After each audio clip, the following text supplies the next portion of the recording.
Hello and welcome to Book List. I'm Nancy Pearl. My guest today, and I'm so happy he's here, is author Terry Pratchett, whose new book, Wintersmith, has just been published by HarperCollins. Terry, it's so great to have you here at University Bookstore. I'm very pleased to be here, I have to say. Well, I'm afraid I might gush throughout this half an hour, so forgive me. For those few viewers who might not be familiar with the kind of books that you do, you are, I think, I would never get an argument from anybody if I say this, one of the leading fantasy writers today for both adults and children. I'm far too modest to agree, but you are in fact correct. Let's dispense with the modesty and let's just talk turkey here. So you invented this world called Discworld, and could you talk a little bit at the beginning of both where that came from and describe Discworld to our viewers? I can describe it quite succinctly, but get it wrong. But let me start. Back in the early 1980s, there was a big fantasy boom, just as there is now, in fact. And it seemed to me that quite a lot was good, an awful lot was derivative, and it tended to have a somewhat static feel to it.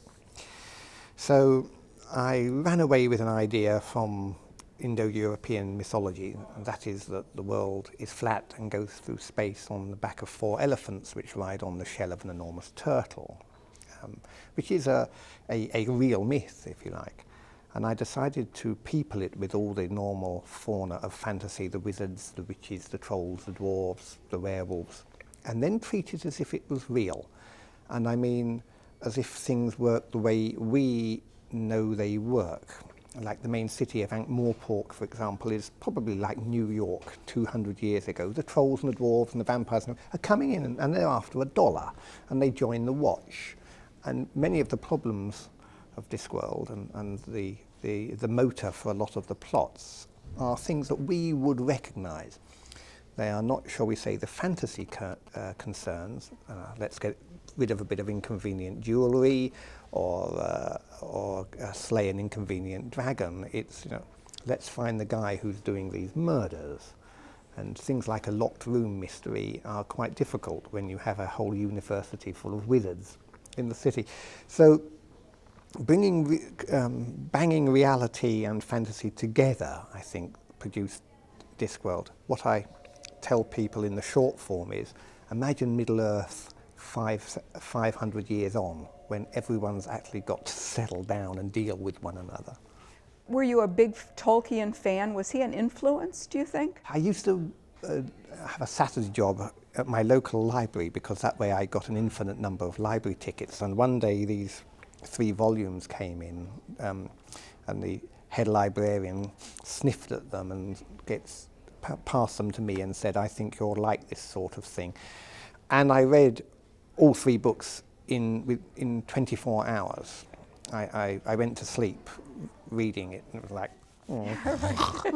and then carried on. It was, and my recollection was sitting there on the couch, and at the edge of the carpet, the forest began. I mean, I just went through it like a chainsaw, and then I started again. And it was a huge influence. I mean, Tolkien has had a huge influence on fantasy writing. He's like Mount Fuji in the old Japanese prints. Sometimes it's visible just in the distance, sometimes he's quite large, and sometimes you can't see him, and that's because the author is standing on him. But there are other fantasy writers, and time has moved on, and my influences come from absolutely everywhere, and I have to say, often, usually in fact, not from fantasy. Well, one of the things that's so striking about your Discworld series, there's 2 separate strands. There's the Granny Weatherwax strand, and then there's the Night Watch strand. And it's always hard for me to choose which one. It's always, whatever book I'm reading is the strand that is so much fun, the one that I prefer. But one of the things that strikes me is that especially the Night Watch ones, is that they're so rooted in contemporary events, so that you're hardly aware that you're reading fantasy. Going Postal, where do you get your ideas? Going Postal is about the setting up of a post office system in Ankh-Morpork, and it's just, it's amazing. The novel The Word is about the first newspaper. I mean, all the news that's fit to print. So where does that all come from? Fantasy is the best genre to work in because you get the palette that's available to all the other genres, plus you get extra colours. So in the City Watch books, you have there is currently a werewolf and a vampire in the Watch, and a couple of trolls and a golem. Zombies. But they're coppers. They're coppers, and they think like coppers. But you also, so you have kind of nod to reality there. You say that they're rooted in contemporary events. I have to say they're rooted in events that appear to be similar to contemporary events. Right. Because after the latest adult Discworld book, Thud, people said, this references the current situation in the Middle East, doesn't it? Well, you could say it references a recent situation in Northern Ireland, or the situation in the Middle East 20 years ago, because trolls and dwarves and vampires and werewolves are intelligent species, and therefore, like all intelligent species, they act dumb.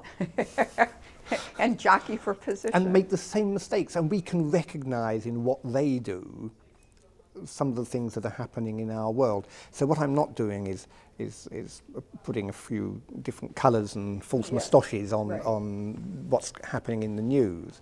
But some of it can perhaps be a springboard to my thinking. Yeah, and I think what I meant was that when you're reading these, you sometimes forget that they're fantasy because they're so familiar. And the whole sort of theme that runs through the City Watch books about this whole problem of integrating the police force, and where we would talk about different ethnicities or different races, in Ankh-Morpork it's different species, and so the dwarves and the trolls, who are traditionally enemies, have to work together. And that wonderful sort of love story that's going on with Carrot, will you talk about that? Well, the Carrot, who's probably actually the king of the city, but won't own up. At least by tradition and birth, he would be the king, but he won't admit it, and so he's just a captain in the Watch, and his girlfriend's a werewolf, and it's kind of tricky, because she has some real bad hair days.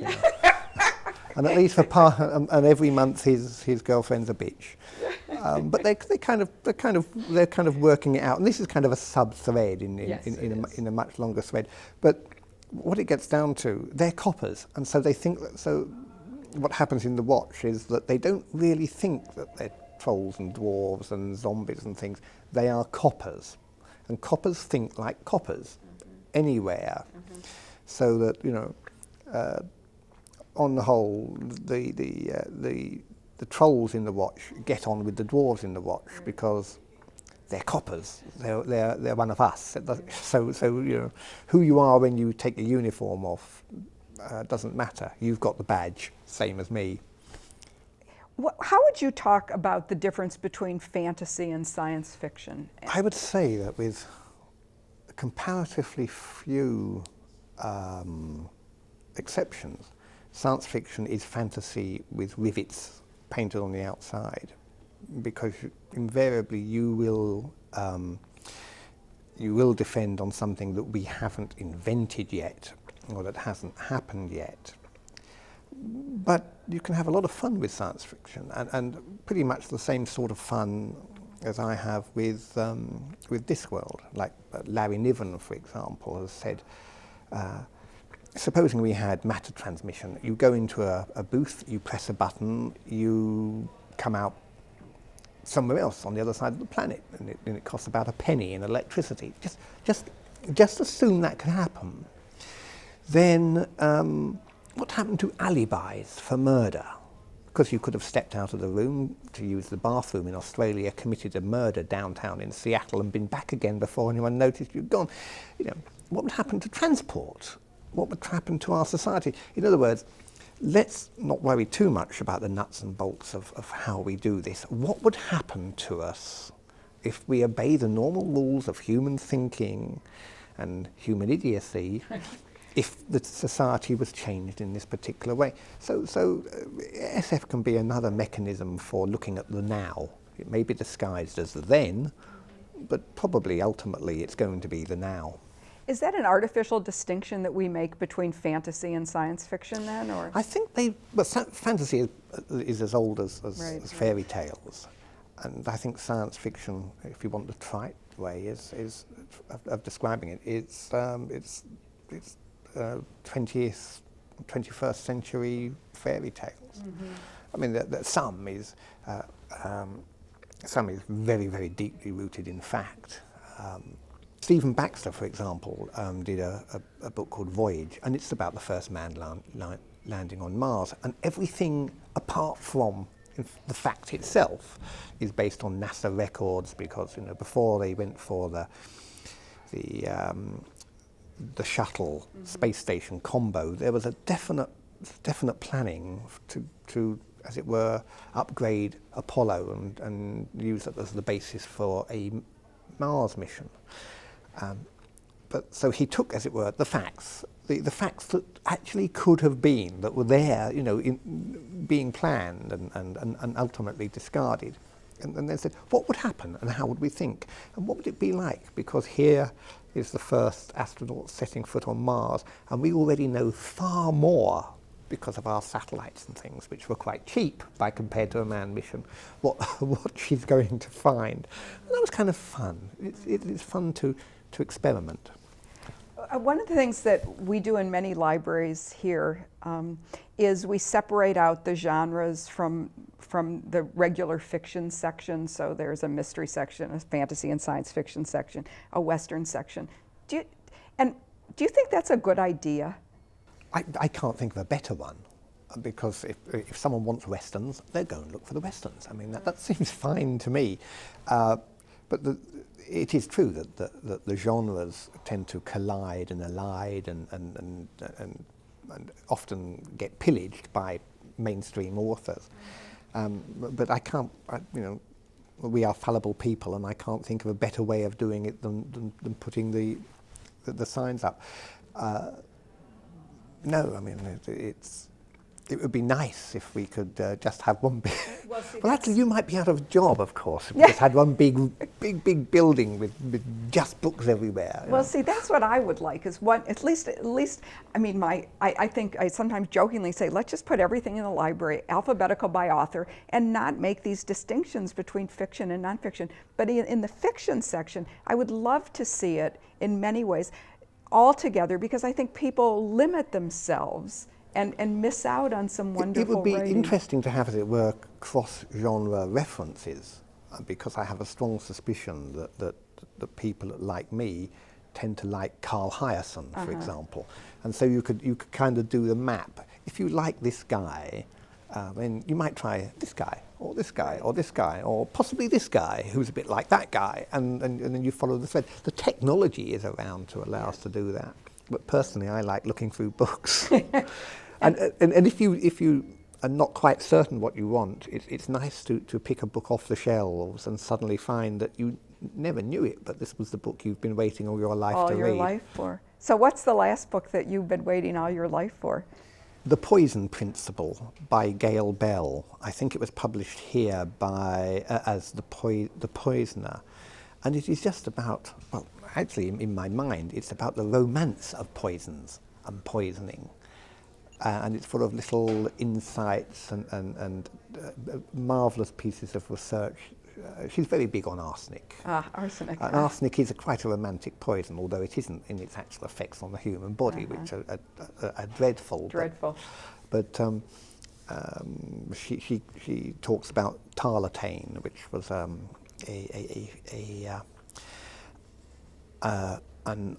a false mid-Victorian silk made out of or coloured by an arsenical compound. I think it's copper arsenate. Looks lovely and green.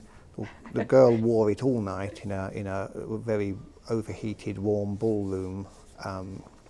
Died horribly 2 days later, and many of the people who had been dancing with her were ill. And this is a horrible story, but in the eye of the narrative author, you see it happening. You see her dancing and the cotillion and everything, and little flecks of green glittering in the air. So could we expect some good poisoning in the next books? I have a small collection of arsenical ores in my library. I mean, it's perfectly legal. I mean, they're just rocks. But I mean, I write fantasy, but I read lots of crime and true crime and historical crime and the American West and actually more or less everything, because I always tell again, wannabe writers that for heaven's sake, if you want to write fantasy, read outside the genre, because you must import. You shouldn't just kind of get an idea from Tolkien and away you go. That's not how it works. You're one of the few authors that I'm aware of who is, I think, equally popular with your books for children or teens as you are with adults, and there's such a there's such a huge range of your fans out there. 10 years old and up, I think, would be a fair sort of. Yeah, I would say so. Yeah. And boys and girls both. It's pretty amazing. Are you equally comfortable writing for children as you are for adults? I think I work harder when I'm writing for kids. For one thing, my worldview is slightly different from theirs. My experience of the culture is slightly different from theirs. I can put a throwaway line about the Beatles in a book for adults. If I do it in a book for children, it is thrown away, because possibly by now not even their parents know who the Beatles were.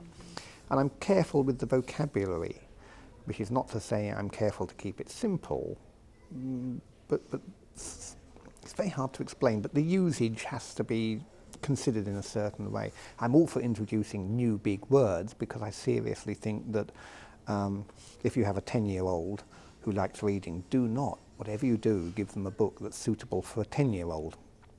A book suitable for a 12-year-old probably will be quite sufficient, because you want them to learn stuff, you want them to move on the whole time.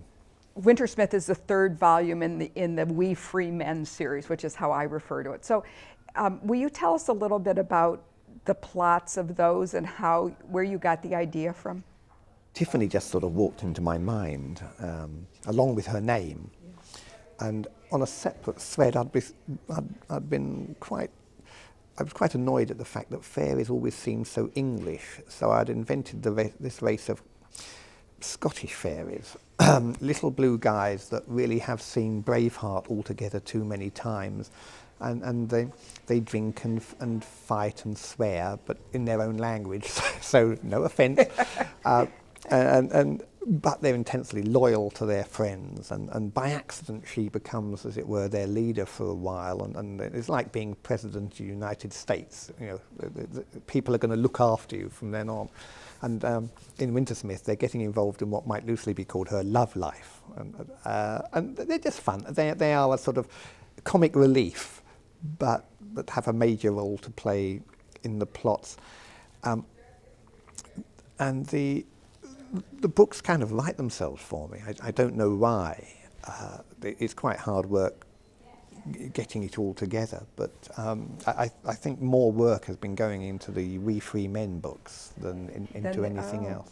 Do you alternate in the adult Discworld series between the City Watch and the Granny Weatherwax?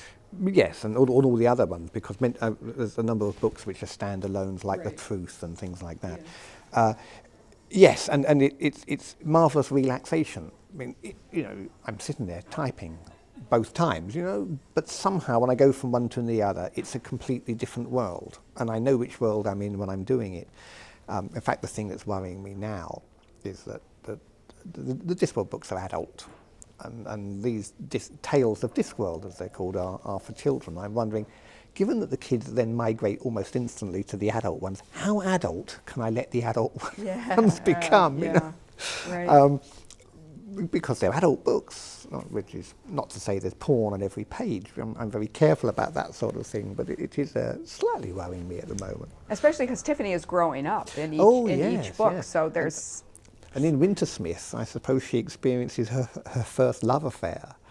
And one fan said, you know, can you write a children's book with this much sex in it? And I said, where is the sex? There is no sex anywhere.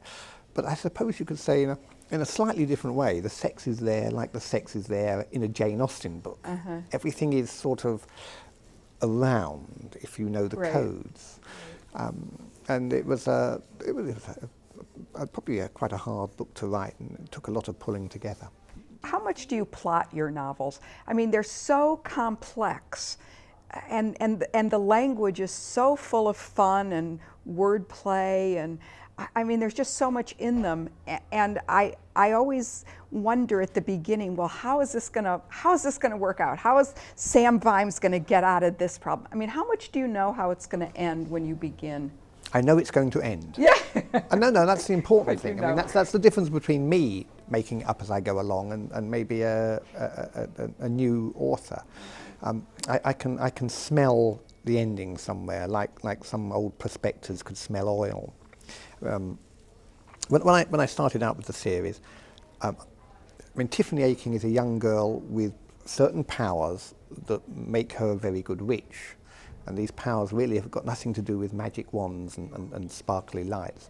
And in fact, I think the key phrase which defines the series is when Miss Tick, who's a kind of witch finder, she finds girls with talent and just sets their steps in the right way.